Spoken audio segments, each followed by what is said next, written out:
Harga kenderaan adalah tidak dikawal oleh pihak kerajaan tetapi dipengaruhi oleh daya pasaran ataupun market forces. Seperti mana barangan lain, harga kenderaan adalah dipengaruhi oleh kos-kos yang terlibat dalam mengeluarkan sesebuah kenderaan seperti kos komponen yang digunakan, kos pengangkutan dan logistik, kos insurans, kadar faedah pinjaman, kos teknologi baru dan juga kos-kos lain. Sebahagian kos-kos ini juga adalah dipengaruhi oleh kadar tukaran wang asing, penentuan harga oleh syarikat-syarikat pengeluar kenderaan ataupun OEM turut mengambil kira keanjalan permintaan ataupun dengan izin demand elasticity terhadap sesebuah kenderaan tersebut. Kebiasaannya kategori mewah mempunyai keanjalan permintaan yang lebih rendah berbanding bukan mewah. Selain itu, elemen teknologi terkini yang diterapkan dalam sesebuah kenderaan bagi meningkatkan daya keselamatan untuk pemandu dan pengguna jalan raya juga mempengaruhi harga kenderaan dan harga kenderaan tersebut tidak boleh dibandingkan dengan model-model terdahulu.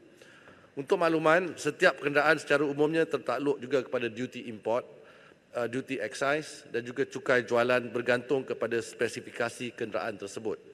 Duty dan cukai yang dikenakan juga akan menjadi sebahagian dari kos kenderaan tersebut sebelum syarikat menentukan harga di pasaran.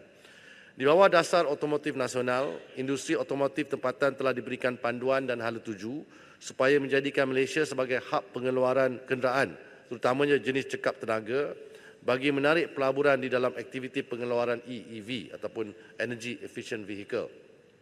Kerajaan telah menawarkan insentif cukai dalam bentuk pengecualian atau pengurangan duty excise dan cukai jualan. Selain itu, kerajaan juga memberi pengecualian dan pengurangan duty import ke atas komponen-komponen import untuk aktiviti pemasangan tempatan kenderaan. Mekanisme insentif di bawah NEP ini akan dinilai di bawah Jawatan Kuasa Pembangunan Perniagaan Otomotif yang dianggotai MITI, Kementerian Kewangan, Jabatan Kastam Diraja Malaysia dan juga agensi berkenaan seperti Lembaga Pembangunan Pelaburan Malaysia atau MIDA, AMARI, itu Institut Otomotif, Robotik dan IoT Malaysia. Kadar atau tahap insentif cukai yang diberikan adalah bergantung kepada merit dan merit pelan perniagaan OEM seperti jumlah pelaburan, pembangunan vendor terutamanya vendor tempatan, pemindahan teknologi dan juga pelan untuk ekspor.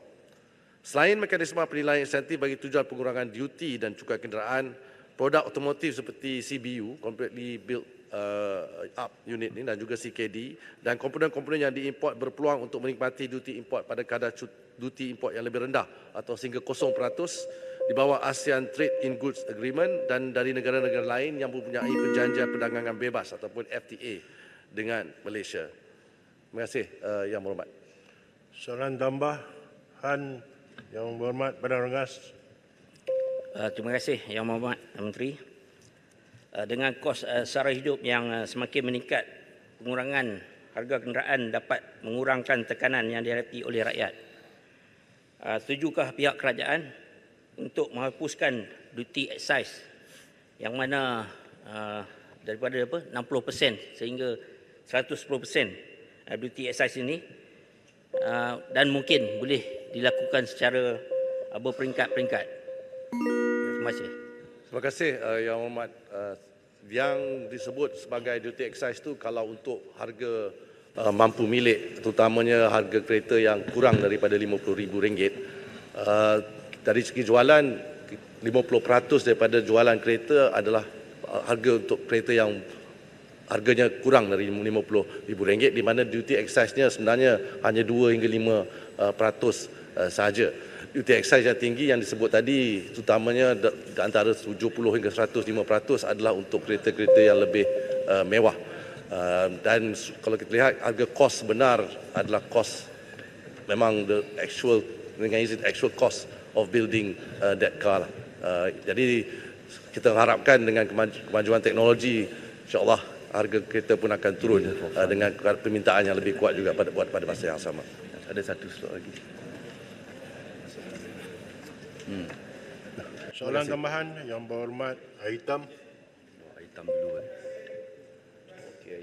Terima kasih Yang Berhormat Menteri kerana memberi jawapan yang agak komprehensif. Seperti mana yang kita sedia maklum bahawa struktur cukai semasa turut mempengaruhi harga kenderaan.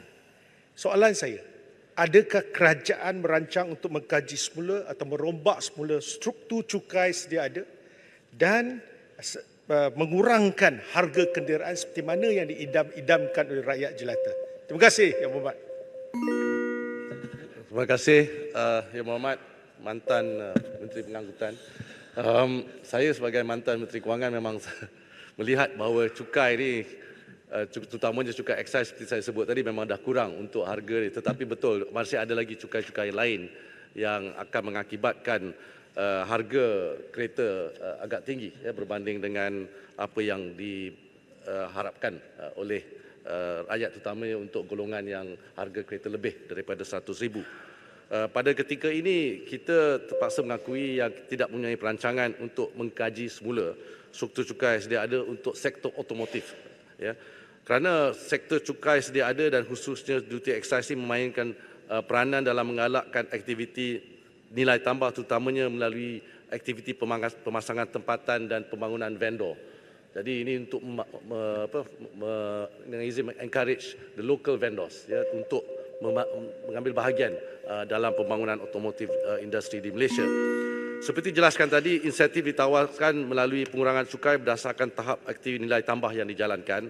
Lebih tinggi aktiviti nilai tambah dilaksanakan, lebih tinggi pengurangan cukai diberikan dan seterusnya membantu syarikat pengeluar kenderaan untuk mengurangkan harga kenderaan, terutamanya mereka yang buat di CKD di Malaysia.